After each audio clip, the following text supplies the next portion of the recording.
Hello friends, welcome back to my channel. AP SBT diploma C23 రిజల్ట్స్కి సంబంధించి link అయితే మనకి క్లియర్గా అయితే ప్రొవైడ్ చేయడం అయితే జరిగింది వెబ్సైట్లో. రిజల్ట్స్ మనకి తొందరలో అవైలబుల్ అయితే ఉంటాయి. అండ్ రిజల్ట్స్ స్టేటస్ చెక్ చేసుకుంటే ఎలా చూపిస్తుంది అనేది కూడా మీకు క్లియర్గా ఈ స్క్రీన్లో అయితే చూపిస్తాను వీడియోలో. డీటెయిల్గా వీడియోలోకి వెళ్ళే ముందు ఛానల్ ఎవరైతే ఫస్ట్ టైం ఇచ్చేస్తారో సబ్స్క్రైబ్ అయితే చేయడం అయితే మర్చిపోతూ.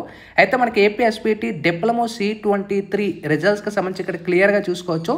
మనకి ప్రీవియస్ వీడియోలో మీకు గతంలో అంటే మన ప్రీవియస్ వీడియోలో కూడా చెప్పాను ఇవాళ రేపు రిజల్ట్స్ డిక్లేర్ చేస్తామని చెప్పేసి. అందులో మీరు అక్కడ చెక్ చేసుకోవచ్చు. అందులో C23 ఎక్కడ కూడా మనకి మెన్షన్ చేయలేదు. కానీ ఇప్పుడు చెక్ చేసుకున్నట్టయితే మనకి C23 అనేది అప్డేట్ చేసేసారనమాట.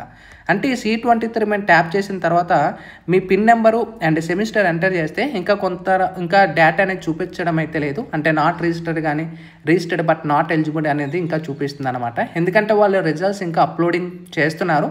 మనకి ఇవాళ రిజల్ట్స్ అయితే అవైలబుల్ అయితే ఉంటాయి. మరికొద్దిసేపట్లో ఎనీ టైం మనకి డిక్లేర్ చేయొచ్చు. అందరూ కూడా రెడీగా అయితే ఉండండి. సో రిజల్ట్స్ వెరీ షార్ట్లీ మనకి అవైలబుల్ అయితే ఉంటాయి అనమాట.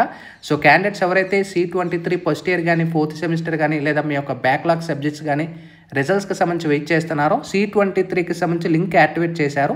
సో తొందరలో మనకి రిజల్ట్స్ అవైలబుల్ అయితే ఉంటాయి. సో అందరూ కూడా రెడీగా ఉండండి. వన్స్ రిలీజ్ అయిన వెంటనే మన ఛానల్లో వెంటనే అప్డేట్ అయితే చేస్తాను 1 minute. సో ఛానల్ సబ్స్క్రైబ్ చేసుకోండి. Sign up bye friends.